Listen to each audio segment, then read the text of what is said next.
Good morning everyone, সবাই কেমন আছো? আশা করি সবাই ভালো আছো। আবার চলে এলাম নতুন একটি পুজোর ভিডিও নিয়ে। আজকের এই পুজোটি আমাদের বাড়িতে হবে না, হবে আমার মামার বাড়িতে। এটি হলো আমাবস্যার পুজো। প্রত্যেক আমাবস্যাতেই আমার মামি পুজো করে, বাট এইবার আমার মামি বাড়ির বাইরে থাকায় সমস্ত পুজোর দায়িত্ব আমাকেই দিয়ে গেছে। ইনফ্যাক্ট বলতে গেলে আমার মামার বাড়ির ছোটোখাটো এই পুজোর দায়িত্ব, নানা রকম কাজের দায়িত্ব আমি নিয়েই থাকি। কারণ আমাদের বাড়ি থেকে আমার মামার বাড়ির দূরত্ব বেশি নয়, তাই আমি সারাদিনে 5-6 বার মামা বাড়িতে আসি, এইসব দায়িত্ব নিয়েও পালন করি। তাছাড়াও নিজেদের বাড়ি ও মামা বাড়ি পাশাপাশি থাকায় কতই না মজা হয়। যাদের মামা বাড়ি পাশাপাশি আছে তারা সবাই জানে।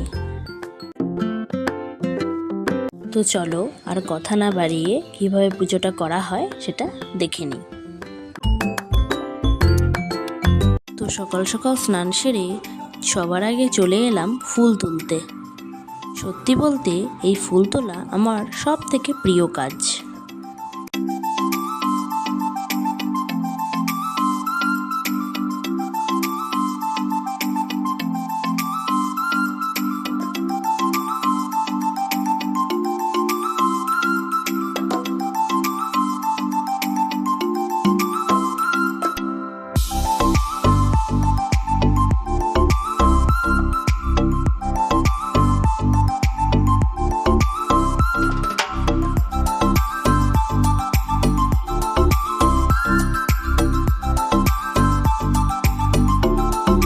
ফুল তোলা শেষ করে মন্দিরে চলে এলাম।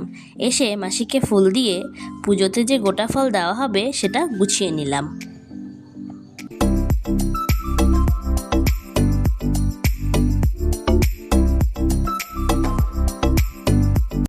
এদিকে মাসি বাকি পুজোর জিনিস গুছিয়ে নিচ্ছিল।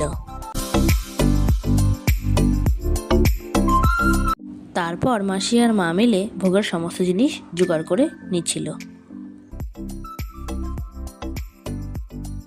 ভোগে ছিল পায়েস, খিচুড়ি, বাঁধাকপির ঘন্ট, চাটনি আর 5 রকম ভাজা।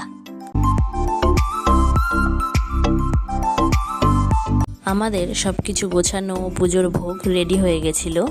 এর মধ্যে ঠাকুরমশাইও চলে এসেছিলেন এবং পুজো শুরু হয়ে গেছিল। তো আজকে ভিডিওটা এখানেই শেষ করছি, কারণ পুজোর অনেক ক্লিপ আমি তুলতে পারিনি, পুজো অনেক রাত অবধি হয়েছে তাই। তো দেখা হচ্ছে আরেকদিন অন্য একটি ভিডিওতে।